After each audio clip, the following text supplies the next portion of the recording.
I stood behind a decorative screen at my cousin Ashley's wedding reception at the Riverside Country Club. My mother, Patricia, had positioned me there 30 minutes ago, whispering urgently that she didn't want guests asking about my employment status. I'd been job hunting for 8 months after my tech startup collapsed.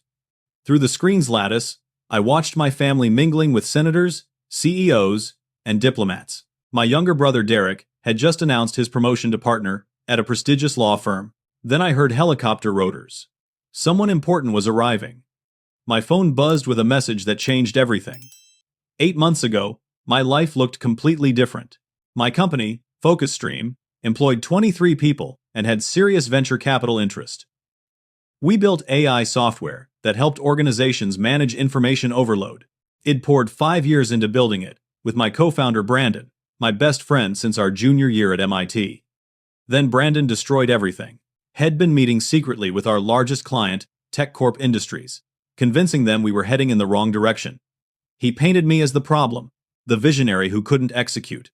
When TechCorp pulled their funding, citing concerns about leadership, our other investors got nervous. Within 2 weeks, our venture capital dried up. 3 weeks later, Brandon launched an identical product. Had poached my entire engineering team, offering them equity in his new venture. The product was FocusStream, in everything but name. I hired a lawyer with money I didn't have. She told me the truth I didn't want to hear. The non-compete agreements were poorly written, the intellectual property boundaries were murky, and Brandon had been careful. He hadn't technically stolen anything. Had just replicated everything I'd built, using the same people who'd helped me build it. The legal battle drained what remained of my savings. FocusStream closed its doors on a cold February morning. I let our last 3 employees go, apologized for failing them, and locked the office for the final time. I moved back to my childhood home in Westchester County, New York. I was 28 years old, sleeping in my teenage bedroom, unemployed and humiliated. My mother, Patricia Brennan, took my failure personally. She's a woman who measures life by appearances. My father, Robert, is a retired federal judge. In their world, success is visible and quantifiable. My younger brother Derek, 25 and insufferably confident, had just made partner at Morrison & Hale, one of Manhattan's most prestigious law firms. Derek was everything I wasn't anymore. Successful, respected, on track. For 8 months, I sent out resumes, took interviews, and watched hiring managers' faces change when I explained why FocusStream failed. The tech industry is small. Everyone knew about Brandon's company. Some people assumed I was the problem Brandon had escaped from. My mother spent those 8 months managing the narrative. When her friends asked about me, she said I was between opportunities or consulting independently or taking time to explore options. She never said I was unemployed. She never said I'd failed. My cousin Ashley's wedding had been looming for months. Ashley was marrying Philip Hartwell, son of Senator Gregory Hartwell. Just tell them you're resting on your laurels, big brother. Oh wait, you don't have any laurels. It left the table without responding. At the reception, held in the country club's grand ballroom overlooking the Hudson River, my mother had physically guided me away from the main guest area. The ballroom had a decorative carved wooden screen near the service entrance, something ornamental that partially concealed the kitchen access. Shed positioned me behind it. Just for a little while, Shed whispered, until people have had a few drinks and are less focused on conversation. Please, Logan, for me. I'd been too exhausted to argue, too defeated to fight, so I stood there, behind an ornate screen at my cousin's wedding, hidden like something shameful. Through the latticework, I watched Derek hold court near the bar, his fiancée Madison beside him, both of them glowing with success. I watched my father shake hands with Senator Hartwell, 2 men comfortable in their power. I watched my mother circulate, smiling, managing appearances. I pulled out my phone, more for something to do than any real purpose. That's when the message came, unknown international number. I almost deleted it as spam. Logan Brennan? This is Elise Moreau, Senior Aide to Prime Minister Thomas Whitfield of New Zealand. The PM saw your research paper on sustainable AI governance. Hess in New York for UN meetings and specifically asked to meet you. We're landing at Westchester Airport in 20 minutes. Are you available? I read it 3 times. This had to be a mistake. Or a scam. Or something. 2 years ago, when Focus Stream was thriving and I still believed I could change the world, id published an academic paper in the Journal of Technology and Democracy. It was a side project. Something id written because the ideas mattered to me. The paper argued that AI governance needed to be grounded in democratic principles, with oversight mechanisms that prioritized human dignity over technological efficiency. 12 people had downloaded it. Maybe. I typed back, my hands shaking slightly. I'm at a wedding in Westchester. Is this real? The response came within seconds. Very real. The PM read your work on the flight from Singapore. Has been trying to reach you for weeks. Your old work email bounced. Your company website is down. We finally found you through your university alumni records. Can you step away from the wedding? I stared at my phone. My old Focus Stream email had been deactivated months ago. The company website id let expire. It'd been so focused on job hunting that I hadn't maintained my academic presence. Someone had been trying to find me. The Prime Minister of New Zealand had been trying to find me. I looked up from my phone and saw my mother approaching. She had that fixed smile she wears when she's managing a situation. She leaned close to the screen. Put that away. Senator Hartwell's chief of staff is here. Do not come out from behind there. I told her you were feeling unwell and needed a moment. At that exact moment, the sound of helicopter rotors grew louder, much louder. The ballroom's attention shifted. Guests moved toward the floor-to-ceiling windows overlooking the country club's grounds. I could see a helicopter descending toward the club's helipad, used occasionally for high-profile members. Wedding guests began murmuring. Who arrives at a wedding by helicopter? I typed quickly. I can meet. I'm at Riverside Country Club. The response was immediate. Perfect. We're landing there now. The club manager approved our arrival for diplomatic courtesy. The PM has a 40-minute window before his next commitment. My heart hammered against my ribs. This was real. This was actually happening. I stepped out from behind the screen. My mother immediately intercepted me, gripping my arm. Where do you think you're going? Mom, I need to go outside for a minute. Absolutely not. Your Aunt Helen is asking questions and I told her you were feeling unwell. Get back behind that screen. My father appeared at her elbow. Patricia, what's the commotion? I tried to explain, but my mother cut me off. Logan is being difficult. Derek sauntered over with Madison. His bow tie was perfectly knotted, his confidence suffocating. Still hiding? Big brother? Mom's got the right idea. Can't have you embarrassing us in front of the senator? I opened my mouth to respond. But the ballroom's main entrance doors swung open. Prime Minister Thomas Whitfield walked in. He was 52 years old, wearing a sharp navy suit, glasses giving him a professorial air. 2 security personnel flanked him, along with a woman in her 30s carrying a tablet, clearly his aide.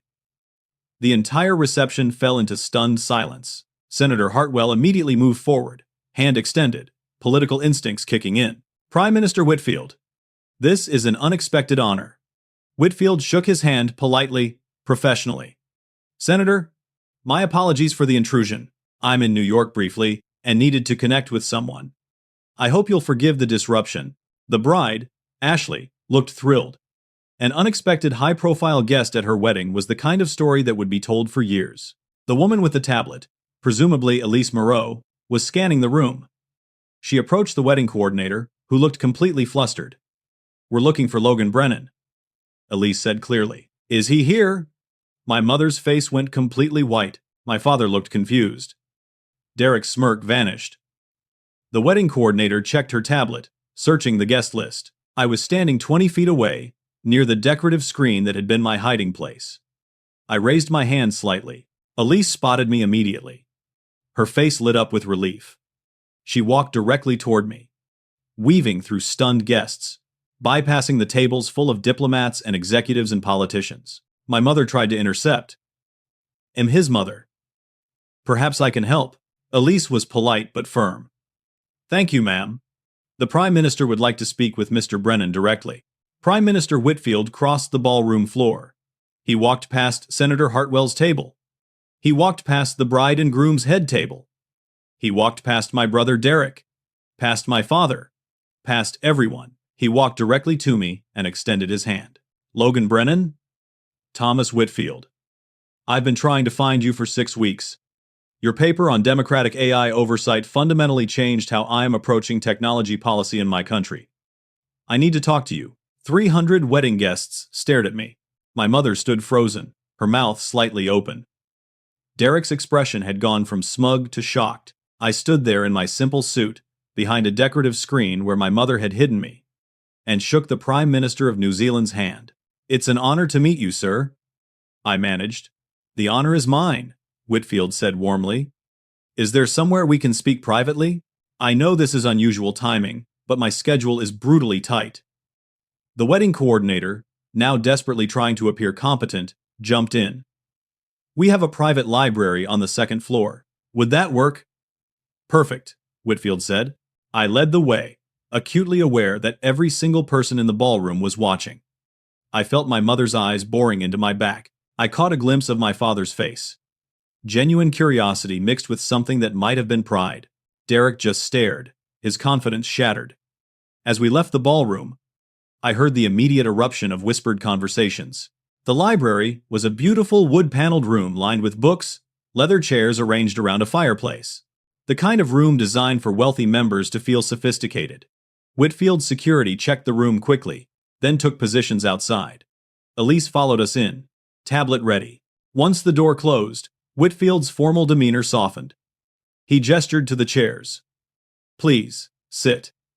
And I'm genuinely sorry about the dramatic entrance. When Elise finally tracked you down this morning and realized you'd be at a wedding in Westchester, the timing was too perfect to pass up. I sat, my mind still reeling.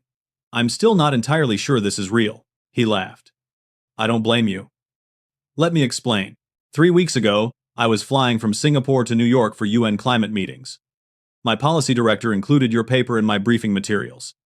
Shed found it while researching AI governance frameworks." He leaned forward, his tone becoming more intense. "Logan, your paper articulated something I've been struggling to express for months. You argued that AI governance isn't just a technical problem or even a legal problem. It's fundamentally a democratic problem. You wrote that we need frameworks that treat AI systems as public infrastructure, subject to the same accountability we demand from any powerful institution." I nodded slowly. "That was the core argument. Yes, it's brilliant. And more than that, it's actionable. New Zealand is drafting comprehensive AI legislation. We're trying to position ourselves as a leader in ethical tech governance. When I read your work, I realized you were thinking about these issues in exactly the way we need." He paused. "Then I tried to contact you. Your work email bounced. Your company website was down. We called MIT, but you'd graduated years ago. Elise here spent 2 weeks tracking you down through academic databases and alumni records." Elise nodded. "You're surprisingly hard to find, Mr. Brennan." I felt a wave of embarrassment. "My company failed 8 months ago. That's why the email doesn't work anymore. I've been job hunting," Whitfield finished. "I know. I also know about what happened with your co-founder, corporate theft, from what I understand. I'm genuinely sorry. I was stunned he knew the details." "You researched me." "Of course I did. You think I fly to weddings to meet people without doing my homework?" He smiled. "But here's what matters. Your business failure doesn't negate your intellectual contribution. Some of our greatest policy advisors have failed spectacularly in the private sector. It often makes them better analysts, because they understand the gap between theory and reality." I sat back, processing. "What exactly are you proposing?"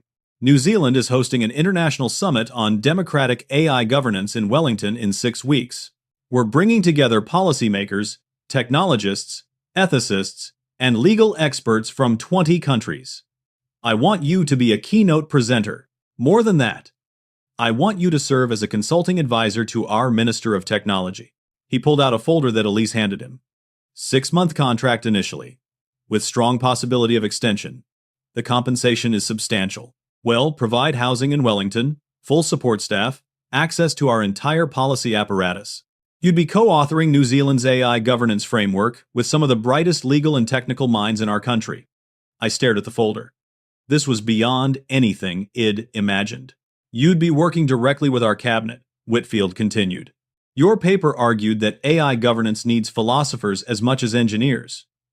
I agree completely. We need someone who can think across disciplines, who understands both the technology and the human implications. I felt a familiar fear rising. Prime Minister, I appreciate this more than I can express, but I'm not sure I'm the right person. I couldn't even save my own company. Whitfield's expression became serious. Logan, can I share something personal? I nodded. I was a high school history teacher for 12 years. I loved teaching, but I wanted to make bigger changes. So I ran for city council. I lost. I ran again 2 years later. I lost again. Third time, I lost by 8 votes. He smiled at the memory. My wife told me to give it up. My friends said I was embarrassing myself. But I ran for parliament 3 years later and won a seat by a narrow margin. 10 years after that, I became prime minister. He looked directly at me. Failure is data, Logan. It teaches you things success never can. You learned how organizations crumble. You learned how betrayal works. You learned what happens when good intentions meet bad actors. That's valuable knowledge.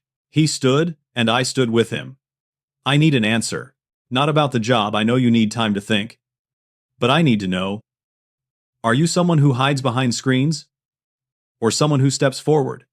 The question hit me like a physical blow. Had seen my mother position me behind that screen. Or maybe Elise had briefed him. Either way, he knew. I thought about the last 8 months. The shame, the hiding, the slow erosion of my confidence.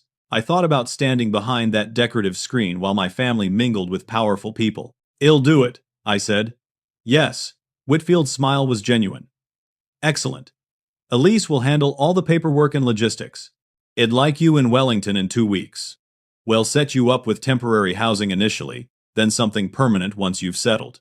He shook my hand again. "Now, shall we rejoin the wedding? I believe you have some people who need to see you differently." We walked back into the ballroom together. The conversation stopped mid-sentence.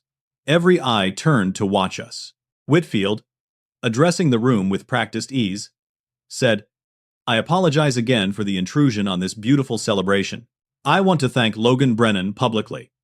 His research on democratic AI governance is shaping policy in New Zealand and, I believe, will influence the international conversation. We're fortunate to have him joining our team as a senior consultant for our upcoming international summit." He turned to Ashley and Philip. "Congratulations on your marriage. May your partnership be as productive as the one." In beginning with Logan, the room erupted in polite applause. Senator Hartwell stood, applauding a bit more enthusiastically, clearly calculating the political value of this moment. My mother looked like someone had slapped her. Derek stared at his shoes. My father's face showed something I hadn't seen in months. Pride. Ashley rushed over the moment Whitfield finished. She hugged me tightly. "Logan, I had no idea. This is amazing." "Congratulations." Other guests began approaching. A tech executive, whose name I should have known. A diplomat from the Australian embassy. A venture capitalist I'd pitched to a year ago. People who'd been in the room all along, who I'd watched through the lattice of that screen, suddenly seeing me. Whitfield spent another 10 minutes doing the necessary diplomatic courtesies. Then his security indicated time was running out. He shook my hand one final time. "See you in Wellington, Logan. Elise will send you everything you need. And Logan, welcome back." Then he was gone. Helicopter rotors fading into the distance. I stood in the center of my cousin's wedding reception, surrounded by people suddenly interested in talking to me, and felt the ground shifting beneath my feet. The reception continued, but the energy had changed. I was no longer invisible. I was no longer the unemployed failure hiding behind a screen. I was the man a prime minister had flown to meet. Senator Hartwell approached me with genuine interest. "Mr. Brennan, I'd be very interested to hear more about your work on AI governance. We're looking at related legislation in Congress, and New Zealand's approach might offer valuable insights." We talked for 15 minutes. He was sharp, asked good questions, understood the nuances. He gave me his card. "Please stay in touch. When you're back from Wellington, I'd like to arrange a briefing for our Technology and Innovation Committee." Other guests cycled through. A professor from Columbia's School of International and Public Affairs asked about my academic background. A journalist from Politico asked if I'd be willing to do an interview about international AI policy cooperation. A tech executive from Boston wanted to know if I'd consult for his company's ethics board. It was surreal, but through it all, I kept glancing at my family. My mother stood near the bar with a champagne glass, her face unreadable. My father talked with some of his judicial colleagues, occasionally looking my way with an expression I couldn't quite parse. Derek had moved to a corner table with Madison, both of them looking decidedly uncomfortable. After about an hour, my mother finally approached. She touched my elbow. "Logan, can we talk?" Privately. I followed her to a quiet alcove off the main ballroom. My father joined us, concern on his face. My mother stared at me for a long moment. "Well, that was quite a spectacle. Mom, I tried to tell you." She cut me off. "You tried to tell me what? That you were hiding some big opportunity? You've been moping around the house for 8 months, Logan. 8 months of watching you feel sorry for yourself." "Patricia," my father said quietly. "Let him explain." I took a breath. I had no idea the Prime Minister was trying to reach me. I published that paper 2 years ago, when FocusStream was doing well. It was academic work, something I did because I cared about the ideas. I never thought anyone important would read it. My mother's expression tightened. "So, you're just going to run off to New Zealand now? It's a 6-month consulting contract." "It's exactly the kind of work I've always wanted to do. Policy work that actually matters. Do you know how humiliating this is?" Her voice dropped to a harsh whisper. "I've spent 8 months managing the narrative about you, telling people you were between opportunities, that you were exploring options, that you were doing selective consulting. I've been protecting this family's reputation. The truth crystallized. You've been protecting yourself, Mom. Your reputation." "I was protecting you," she insisted. "Protecting us. Your father was a federal judge. Derek is a partner at a prestigious firm. And you were the failed entrepreneur sleeping in his childhood bedroom. Do you think that reflects well on any of us?" My father stepped forward. "Patricia, that's enough. But I needed to say it. You hid me behind a screen. At Ashley's wedding, you literally positioned me behind a decorative screen so guests wouldn't see me. So they wouldn't ask you embarrassing questions about your unemployed son." Derek appeared, drawn by the raised voices. "What's going on?" My mother turned to him. "Your brother is upset because I suggested he keep a low profile." Derek snorted. "Come on, Logan. You were a failure. Mom was just being realistic." I turned to face my younger brother. "I lost my company because someone I trusted betrayed me. I took a risk, built something, and it didn't work out. You've never risked anything in your life, Derek. You followed the safe path Dad laid out. Law school, firm job, partnership track. You've never put yourself on the line. At least I'm successful." Derek shot back. "You're comfortable. There's a difference." My father raised his hand. "Boys, this isn't the time or place," but my mother wasn't finished. "If you take this job in New Zealand, you're on your own. Don't expect to come running back here when it doesn't work out." The words hung in the air. I looked at her. Really looked at her. I saw a woman terrified of judgment, of appearances, of anything that might crack her carefully constructed image. "I don't think I'll be coming back at all, Mom," I said quietly. She looked genuinely shocked. "Logan, you've made it clear how you see me, how you've always seen me. I'm the embarrassment, the failure, the problem you need to manage." "That's not true," she said, but her voice wavered. "Dad," I said, turning to my father, "you've been processing this for 8 months. Neither of you asked what I needed. You asked what looked good to your friends." My father had the grace to look uncomfortable. "Son, you have to understand our position. We've worked hard to build a certain standing in this community." "I understand perfectly," I said. "I just don't care anymore." I started to walk away, but someone called my name. A man in his 50s approached, hand extended. "Logan Brennan?" "Marcus Chen. We met briefly about a year ago. You pitched FocusStream to my venture fund." I remembered, head passed on investing. Citing concerns about market fit, Marcus continued. "I owe you an apology. Your co-founder Brandon came to see me about 6 months after our meeting. He convinced me you were the weak link in FocusStream. He said you were brilliant but couldn't execute. He painted himself as the practical operator who could take your ideas and make them profitable. My stomach tightened. You invested in his company. I did. $2 million. His company collapsed last month. Turns out Brandon didn't understand the technology at all. Had just been regurgitating your ideas.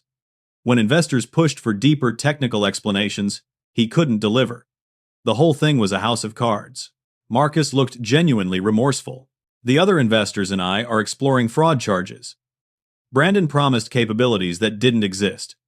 Had been lying about partnerships, about technical milestones, about everything. I didn't know what to say. Marcus handed me his card. When you're back from New Zealand, I'd like to discuss funding whatever you want to build next. I made a serious error in judgment.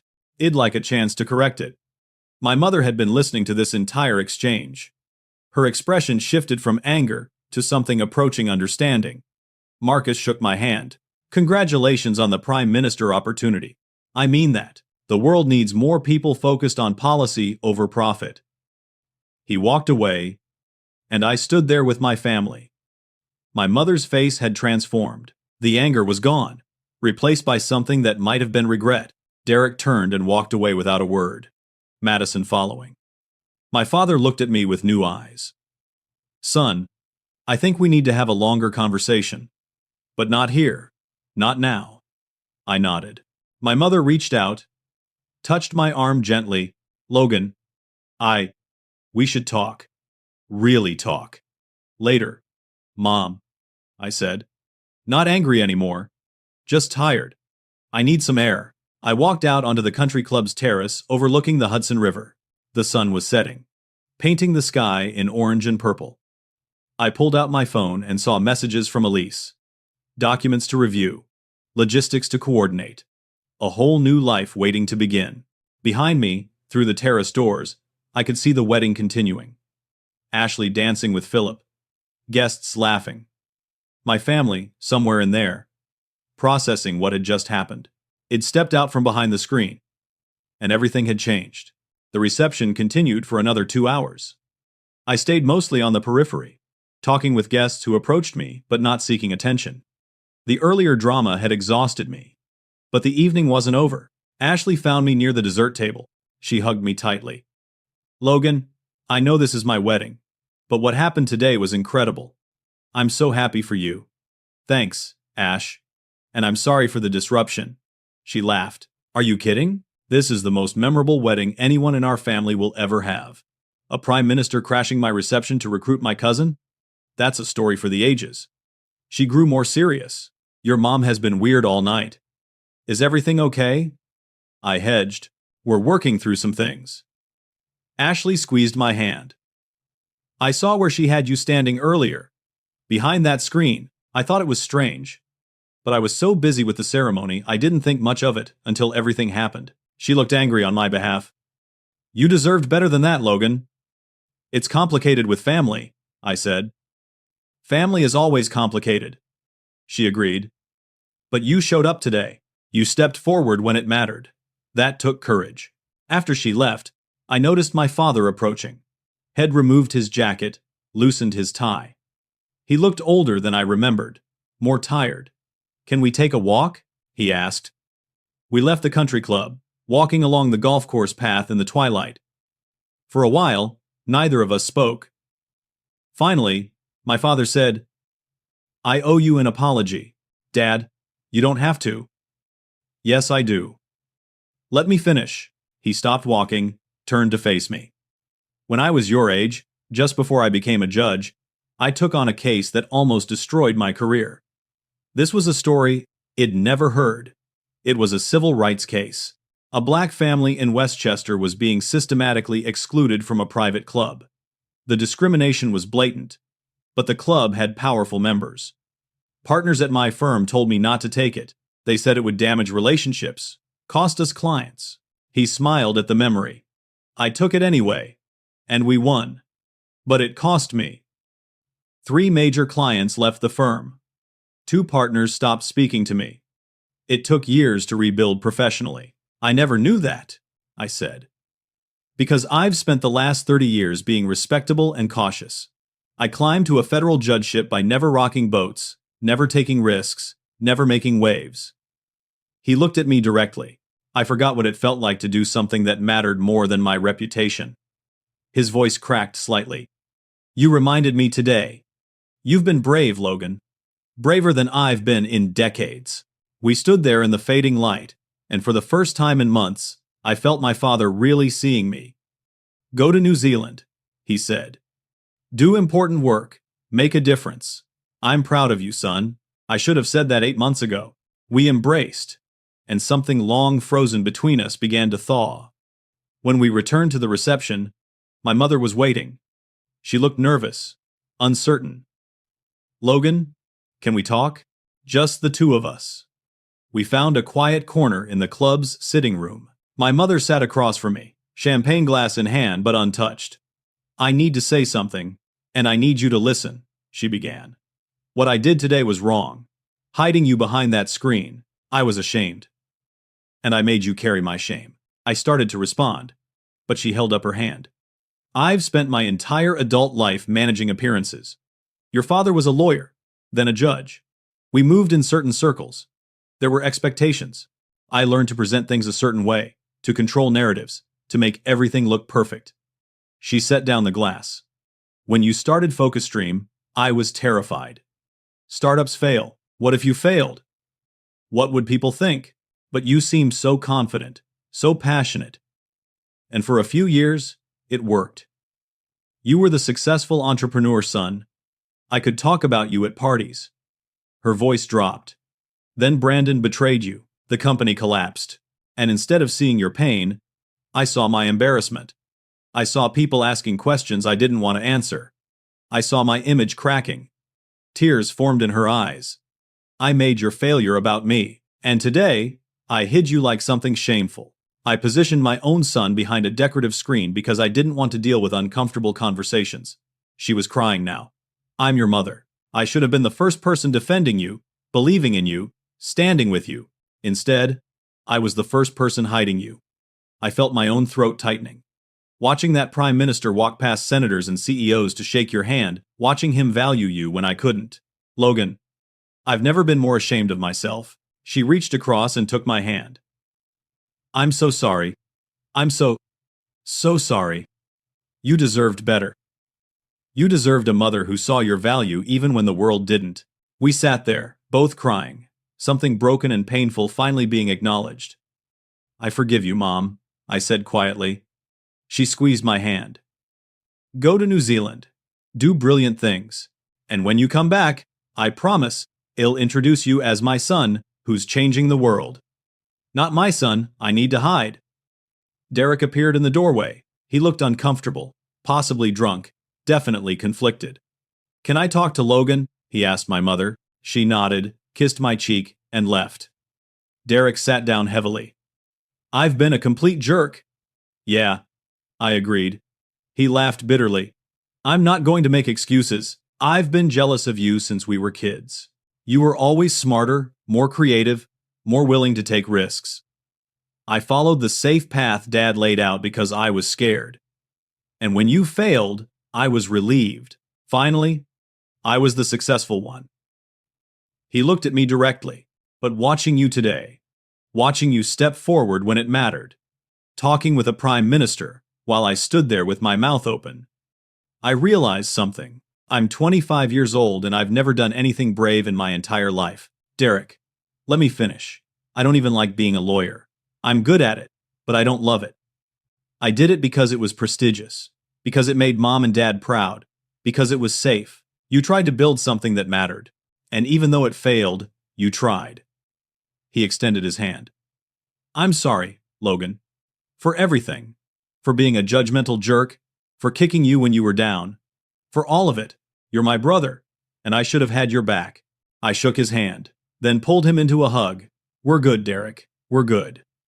He pulled back, wiping his eyes. Go to New Zealand. Show them what a Brennan can do when he's actually brave. The evening wound down. Guests departed. Ashley and Philip left in a vintage car, heading to their honeymoon suite. The country club staff began cleaning up. I stood on the terrace one last time, looking out at the river. My phone buzzed. An email from Elise. Subject: Additional developments. I opened it, my heart rate increasing. Logan, wanted to give you advance notice before the official announcement tomorrow. The International Summit on Democratic AI Governance has attracted more attention than anticipated. Australia, Singapore, Canada, the EU, and Japan are sending cabinet-level representatives. The Prime Minister wants to expand your role beyond consultant. I kept reading. Hes proposing you as founding director of the International Center for Democratic AI Governance. It would be headquartered in Wellington, with multi-year funding from participating nations. Instead of a 6-month consultancy, this would be a 5-year appointment with significant autonomy and resources. My hands were shaking. The official offer will come next week. But the PM wanted you aware. He doesn't do things halfway. When he believes in something, he builds it properly. He believes in you, Logan. I read the email 3 times. This wasn't just a job. This was a career. This was a legacy. I called Elise. She answered immediately despite the late hour in New Zealand. Is this real? I asked. She laughed. Very real. The PM doesn't make empty gestures. Your work impressed him, but your character sealed it. The way you handled today, the grace under pressure, the willingness to step forward, that's what he values. I don't know what to say. Say yes when the official offer comes. Say you're ready to build something important. And Logan, welcome to the team. We've been waiting for you. I hung up and stood there, surrounded by the remnants of my cousin's wedding. My entire life transformed in a single day. Id stepped out from behind the screen, and Id found my future waiting. The reception was winding down, but there was one more surprise waiting. Ashley took the microphone from the DJ. The remaining guests, maybe 150 people, turned their attention to her. I know we've had all the official toasts, she said. But I want to say something else. Something important. Philip stood beside her, supportive and curious. Today was supposed to be about Philip and me. And it is. But something else happened today that I think we all need to acknowledge. She looked directly at me. My cousin Logan is here. I felt my face flush. An hour before the reception started, my aunt, Logan's mother, positioned him behind that decorative screen over there. She pointed to the ornate wooden lattice. She told him to stay there because she was embarrassed he was unemployed. She didn't want guests asking awkward questions. Gasps rippled through the crowd. My mother's face went pale. Ashley continued, her voice strong. And then, something extraordinary happened. The Prime Minister of New Zealand landed outside. Had been searching for Logan for weeks. He walked into this room, past senators and CEOs and diplomats, and went directly to Logan to tell him that his research was changing how an entire country thinks about technology. She raised her glass. I'm sharing this because it's a lesson I needed today. We spend so much time worrying about appearances, about status, about what people think. We hide things we're ashamed of. We manage narratives. We forget to see actual value. Tears formed in her eyes. Logan, thank you for being here today. Thank you for stepping forward when it mattered. You reminded all of us what courage looks like. And you reminded me that the best life isn't the one that looks good to others. It's the one that matters to you. She looked at Philip. That's why I married this man. Not because his father is a senator, not because his family is powerful, but because he's kind and honest and good. Because he sees me, really sees me. She raised her glass higher. To Logan. To pursuing meaningful work over comfortable appearances. To families who learn to see each other clearly. And to everyone here. May we all have the courage to step out from behind whatever screens we're hiding behind. The applause was genuine. Sustained. People stood. Senator Hartwell was clapping enthusiastically. Even some of my mother's friends were applauding, though with evident discomfort. My mother stood frozen, her shame now public. Ashley came over and hugged me. I hope that was okay. I couldn't let today end without saying something. It was perfect. I managed. Thank you. The rest of the evening became a blur of conversations. The Columbia professor invited me to guest lecture when I returned from New Zealand. The tech journalist scheduled a video interview. Multiple guests asked for my contact information. But the most meaningful moment came when my father found me again. Walk with me one more time, he asked. We went back out to the golf course path. now dark except for moonlight. Your cousin's toast, he began. It made me think about a conversation I never had with you. He stopped walking. When I was a young lawyer, fresh out of law school, I wanted to do civil rights work. I had ideals. I wanted to change the world. My father, your grandfather, told me that was foolish. He said I should join a corporate firm, build a reputation, make real money. I didn't know you wanted to do civil rights work, I said. Because I didn't do it. I listened to my father.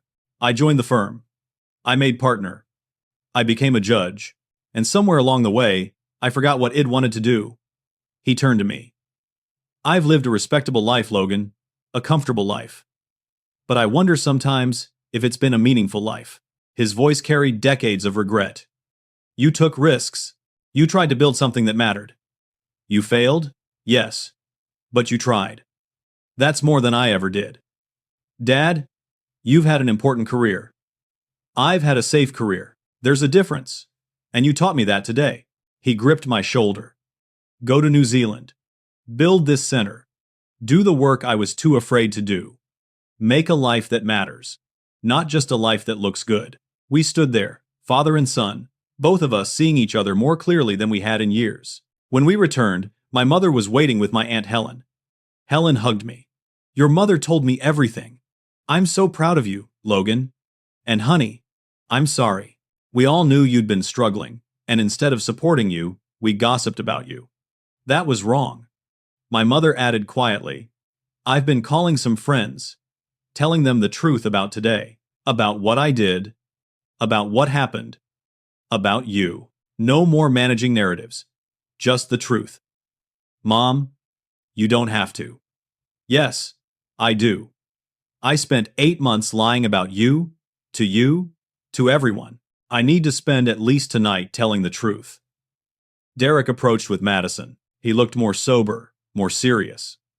I've been thinking about what you said, Derek told me, about me never taking risks. You're right. I've been playing it safe my entire life. Madison squeezed his hand. We've been talking. Derek is thinking about what he actually wants to do, not just what he's supposed to do. Derek looked uncomfortable but determined. I don't know what that is yet, but I'm going to figure it out. And Logan, when I do figure it out, I'm calling you, because apparently you're the brave one in this family. Senator Hartwell found me before leaving. Mr. Brennan, I meant what I said earlier. When you return from New Zealand, please contact my office. The United States could learn a great deal from the work you're about to do. We need people who think beyond political cycles and quarterly earnings. He handed me his personal card. And Logan, what your cousin said in her toast? She was right. We spend too much time on appearances. You've reminded me why I got into public service in the first place. Thank you for that. The last guests filtered out. The country club staff cleaned up around us. My family stood together in the nearly empty ballroom. We should go home, my mother said softly. We have a lot to talk about. The next 2 weeks passed in a whirlwind. The morning after the wedding, Elise sent the official offer. Founding director of the International Center for Democratic AI Governance. 5-year appointment. Substantial salary. Housing in Wellington. Full autonomy to build the center's mission and staff. Multi-nation funding already secured. The offer was everything Shed described and more. I accepted within an hour. The news made waves.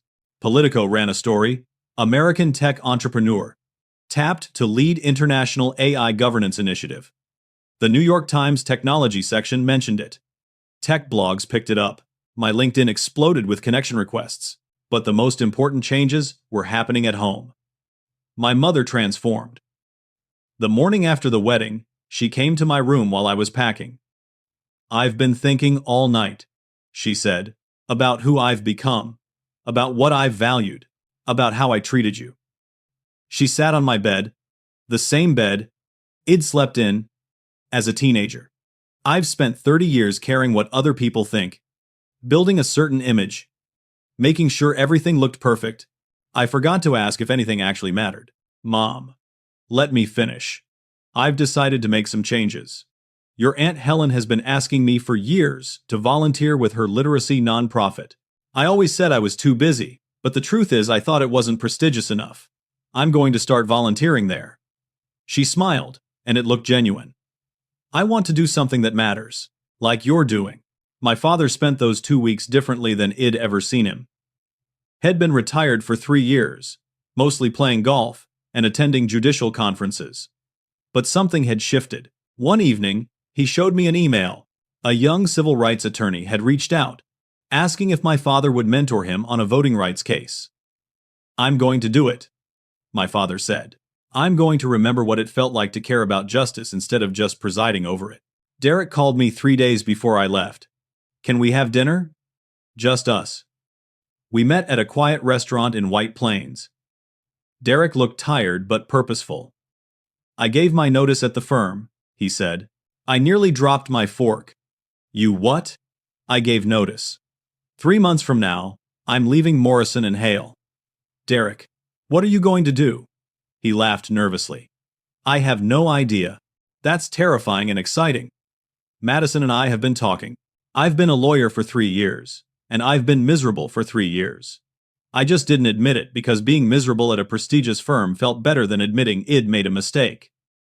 He looked at me seriously. Watching you lose everything and then rebuild towards something that actually matters. It gave me permission to question my own choices. So, I'm questioning them. What does Dad think? He told me. He's proud of me. Can you believe that? I told him I was quitting a partnership track, and he said he's proud of me for having the courage to change course. Derek shook his head in wonder. The world is upside down. The world is right side up. I corrected, maybe for the first time in a while. 3 days before my departure, I got a call from an unknown number. Against my better judgment, I answered. Logan, it's Brandon. I went cold. I hadn't spoken to my former best friend and co-founder since the legal battle ended. What do you want, Brandon? I heard about New Zealand. Congratulations. Seriously. Silence stretched between us. I also heard you might have heard about my company, he continued. I heard it collapsed. I heard investors are talking about fraud charges. Yeah, his voice cracked. All of that is true. Logan, I'm calling because I owe you an apology. A real one, not a legal strategy one. I waited. You were right about everything. The technology, the ethical framework, the long-term vision. I thought I could do it without you, but I was just copying your ideas without understanding what made them work. I didn't understand the philosophy behind the algorithms. I just wanted the glory and the money. His voice dropped. I destroyed our friendship. I destroyed your company. I hurt people who trusted you. And I did it because I was jealous. You were always smarter than me, more creative, more principled. I wanted to prove I didn't need you, but all I proved was that I was a fraud. I felt a complicated mix of vindication and sadness. Why are you telling me this now? I asked. Because you deserve to hear it. Because I've been going to therapy and my therapist says I need to make amends. Because watching you succeed, really succeed, doing meaningful work, it's what I deserve to witness. The person I betrayed, becoming more than I could ever be. I took a breath. Brandon, I appreciate you calling. I do. But I don't think I can forgive you. Not yet. Maybe not ever. You didn't just hurt me professionally. You destroyed something I'd built with people who trusted me. You took advantage of that trust. I know, he said quietly. I'm not asking for forgiveness. I'm just saying I'm sorry. And Logan? I'm genuinely happy you landed on your feet. You deserve better than what I did to you. I didn't land on my feet, Brandon. I fell hard. Really hard. But I learned how to get back up. There's a difference. We ended the call. I sat there feeling strange. Not angry anymore. Not vindicated. Just sad about what had been lost and grateful for what I'd found. The night before I left, my family insisted on a farewell dinner. My mother cooked. Something she rarely did anymore. Pot roast, mashed potatoes, green beans, my favorite meal from childhood. We sat around the dining room table, the four of us, and it felt different, more honest, less performed. I'm going to miss you, my mother said, and I believed her. I'm going to miss you too, Mom. But I'm excited for you. Genuinely excited. You're going to do important work. My father raised his glass. To Logan, to courage, to building a life that matters. We drank, and I felt something in my chest loosen. Halfway through dinner, the doorbell rang.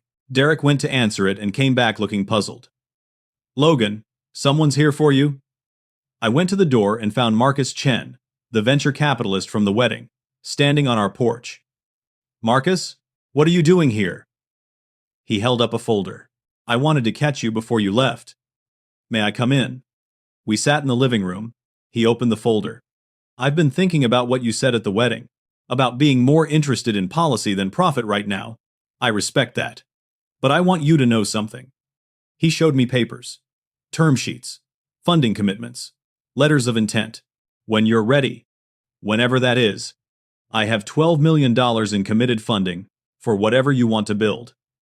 Not Focus Stream 2.0. Whatever vision you have next. No pressure, no timeline. Just know the resources are there when you're ready." I stared at the documents. "Marcus, I don't know what to say. Say you'll keep the option open.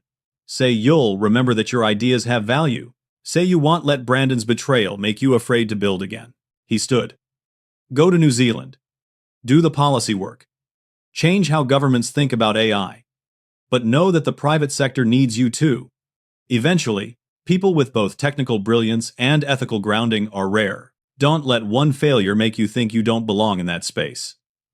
After he left, I returned to the dinner table. My family looked curious. Just someone reminding me that doors keep opening. I said, "That night, I finished packing. My childhood bedroom, which had felt like a prison for 8 months, now felt like a launching pad. I was leaving, but not running away. I was leaving to build something." My phone buzzed.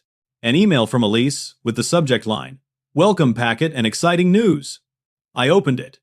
The international summit had grown even larger. 7 countries were now full participants. 15 more were sending observers.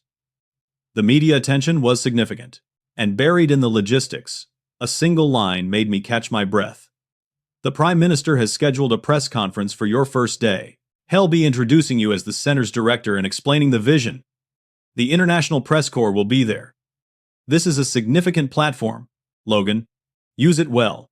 I sat on my bed, surrounded by packed boxes, and realized something fundamental had changed. 8 months ago, it'd been hiding from the world. Tomorrow, it'd be stepping onto an international stage. I texted Ashley.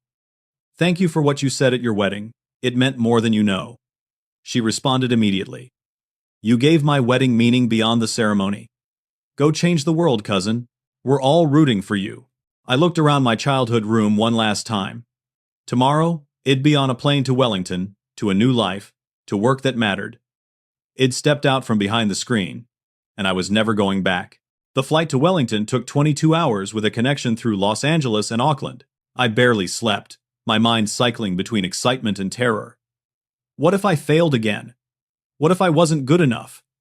What if the Prime Minister had made a mistake? But underneath the fear was something stronger. Purpose.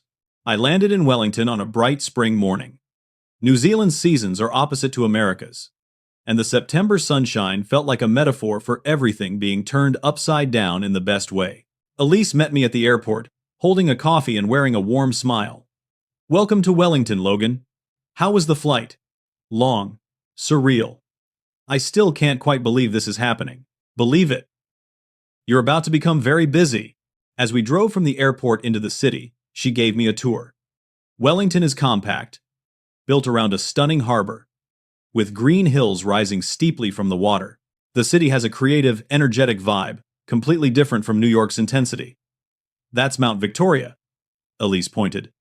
"Great views if you like hiking. And there's Cuba Street, our arts and culture district.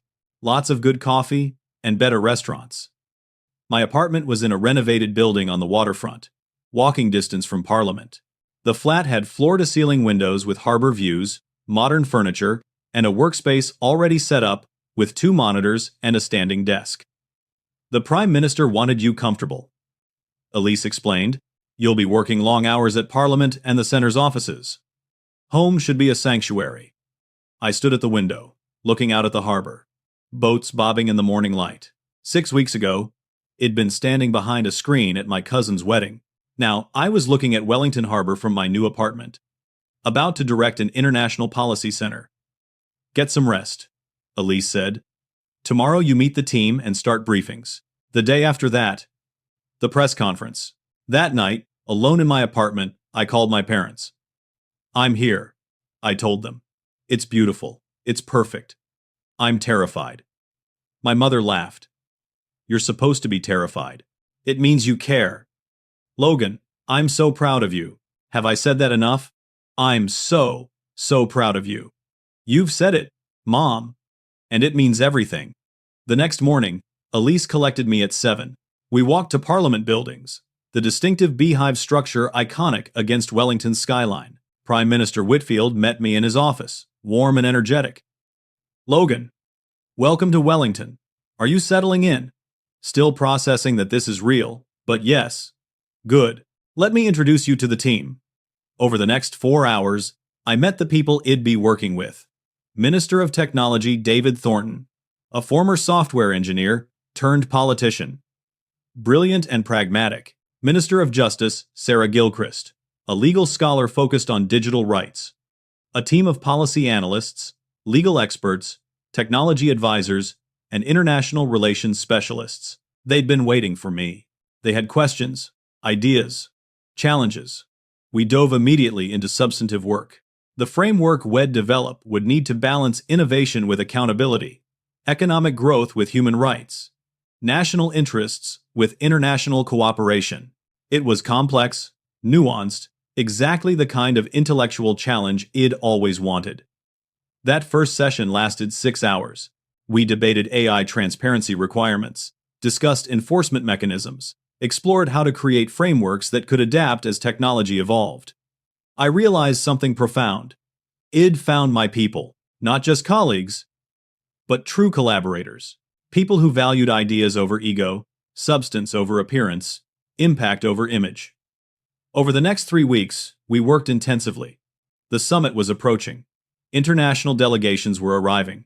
I gave presentations to the Australian team, then Singapore, then European Union representatives.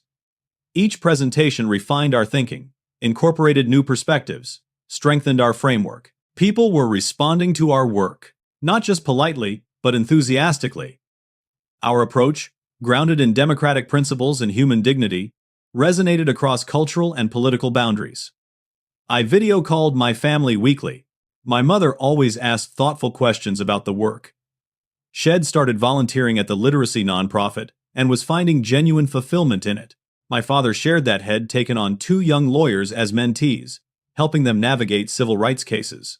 I'm remembering why I went to law school, he told me. Not to be comfortable, but to make a difference. Derek called once, awkwardly but sincerely. I'm still figuring things out. Left the firm last week. Madison and I are taking some time to travel and think. But Logan?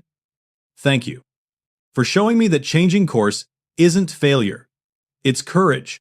4 weeks after arriving, the International Summit on Democratic AI Governance began. The Wellington Convention Center was packed. 500 delegates from 60 countries. Media from around the world. This was bigger than anyone had anticipated. It's often the beginning of wisdom. We need to build AI systems that reflect that truth. Systems that value learning over perfection, growth over efficiency, humanity over optimization. I spoke about democratic accountability, about transparency mechanisms, about ensuring that powerful AI systems serve human flourishing rather than just economic efficiency. We stand at a crossroads. We can build AI governance frameworks that protect power and profit, or we can build frameworks that protect people and principles. The choice we make will shape the next century. The speech received a standing ovation. Delegates approached me afterward with collaboration proposals, questions, expressions of support. The Australian Minister of Technology wanted to align their policies with ours. The Singaporean delegation invited me to consult on their framework. EU representatives discussed potential coordination. That evening, Prime Minister Whitfield found me at the reception. That was extraordinary, Logan. Exactly why I flew to a wedding in Westchester to find you. Thank you for taking that chance on me. It wasn't a chance. It was recognition. You had value I could see. Sometimes it just takes someone from outside to recognize what's been there all along. The next day brought the official announcement. I was named founding director of the International Center for Democratic AI Governance. 5-year appointment. Multi-nation funding, exceeding $20 million. Based in Wellington, with global reach. My job. Develop international standards. Advise governments. Foster collaboration. Train the next generation of ethical technology policy leaders.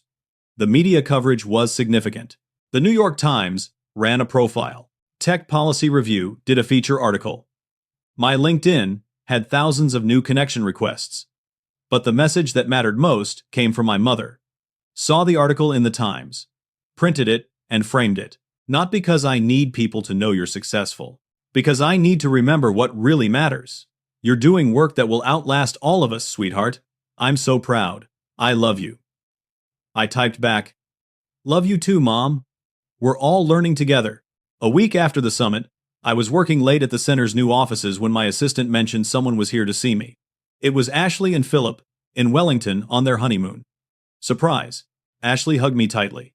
We extended our trip specifically to see your new life. I gave them a tour of the center's offices, showed them the harbor views, took them to a good coffee shop on Cuba Street. You know what I remember most about my wedding? Ashley said over flat whites. Not the dress, not the venue, not even the ceremony. That moment when the Prime Minister walked past all those important people to shake your hand. She smiled. It was like watching someone's true value finally become visible. You'd been valuable all along, Logan. You'd done important work, had brilliant ideas, contributed meaningful research. But you were hidden, and then suddenly, you weren't. I was terrified, I admitted. You were brave. There's a difference. She squeezed my hand. Thank you for showing up that day, for stepping out from behind that screen. It changed more than just your life. It changed how I think about value, about success, about what matters. After they left, I sat in my office overlooking Wellington Harbor and reflected on the journey. 8 months before that wedding, my life had felt over. My company had failed. My partner had betrayed me. My family was ashamed of me. I felt invisible, worthless, like I'd wasted years on a dream that meant nothing. Standing behind that screen, hidden away like something shameful, I'd faced a choice. Stay hidden or step forward. It wasn't about the Prime Minister, or the job, or even the validation.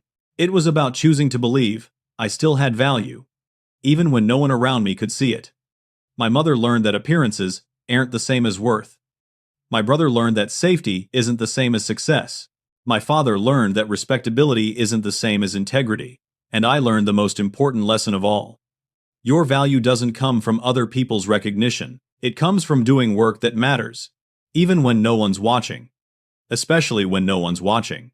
The work I do now, helping democracies navigate the age of artificial intelligence, isn't glamorous in the way my startup was supposed to be. There are no venture capital headlines, no unicorn valuations, no tech press breathlessly covering our growth, but it's meaningful.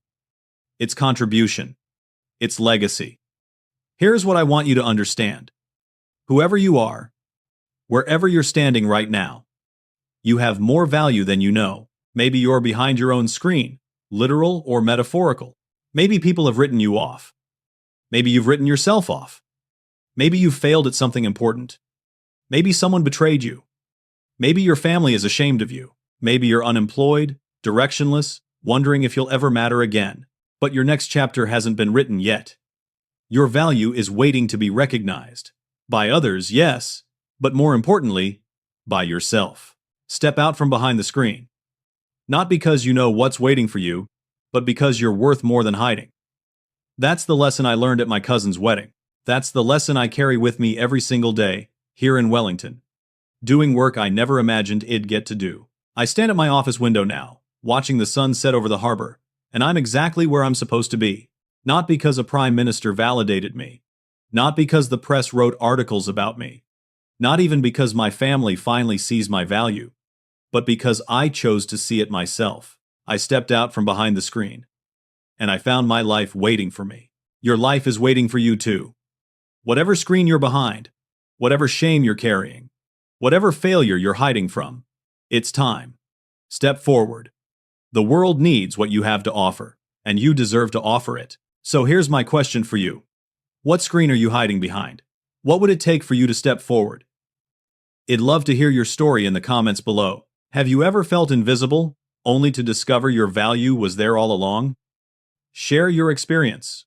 Your story might be exactly what someone else needs to hear today. If this story resonated with you, if it reminded you of your own journey or gave you hope for what's possible, please hit that like button.